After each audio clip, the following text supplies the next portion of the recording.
बोलो बोलो बाबा विश्वकर्मा की जय। बोलो बोलो बाबा हथौड़ी वाला की जय।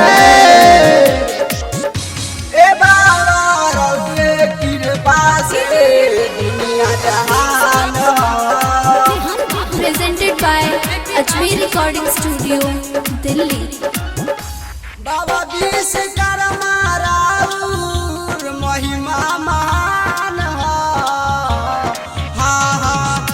बाबा विश्वकर्मा राउर महिमा महान ए बाबा रउरे कृपा से दुनिया जहान ए बाबा रउरे कृपा से दुनिया जहान। Presented by Ajmer Recording Studio, Delhi. ए बाबा रउरे कृपा से दुनिया जहान। ए बाबा रउरे कृपा से दुनिया जहान।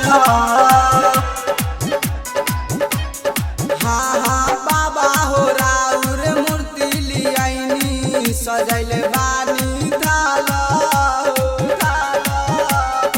ए बाबा सुन ना बाबा हो राउर मूर्ति लियाइनी सजैल बानी थाला मालिन से कह के हम फुलावा मंगैनी मालिन से कह के हम फुलावा मंगैनी ए बाबा रउरे दुआरी हम पूजा करे आइनी ए बाबा रउरे दुआरी हम पूजा करे आइनी।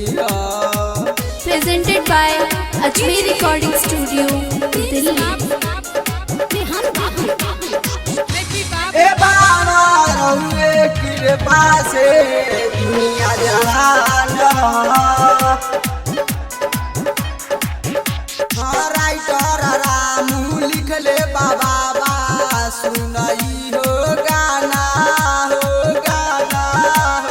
ए बाबा सुनना राइटर रामू लिखले बाबा सुनई हो गाना बिटूरा जो रविंद केला विनती करेला बिटूरा जो रविंद केला विनती करेला ए बाबा रउरे महिमा से दुनिया जहान ए बाबा रउरे महिमा से दुनिया जहान ए बाबा सब जानेला हो।